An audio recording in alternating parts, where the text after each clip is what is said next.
সবসময় ভাবতে থাকি যে মাছের নতুনত্ব রেসিপি কি করা যায়।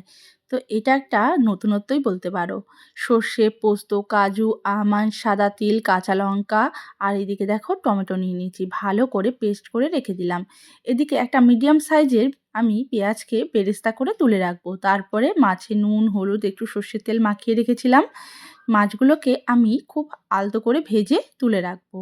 ওই তেলের মধ্যে আরও কিছুটা তেল দিয়ে কালো জিরে আর শুকনো লঙ্কা দিয়ে যে মশলাটা বেটে রেখেছিলাম সেটা দিয়ে দিলাম, সাথে দিয়ে দিলাম স্বাদ মতো নুন। গুঁড়ো মশলা বলতে ওই নুনটাই, আর কোনো কিছু কিন্তু দেব না। তারপরে মশলাটা ভালো করে কষানো হয়ে গেলে আমি এখানে কিছুটা গরম জল আর কিছুটা দুধ দিলাম। তোমরা জলের পরিবর্তে পুরোটাই দুধ দিতে পারো। তারপরে দেখো ফুটে আসলে ওপর থেকে বেরেস্তা আর কাঁচা লঙ্কা ছড়িয়ে আমি কিন্তু কিছুক্ষণ ঢেকে রেখেছিলাম। গা মাখা হলেই নামিয়ে দেবো।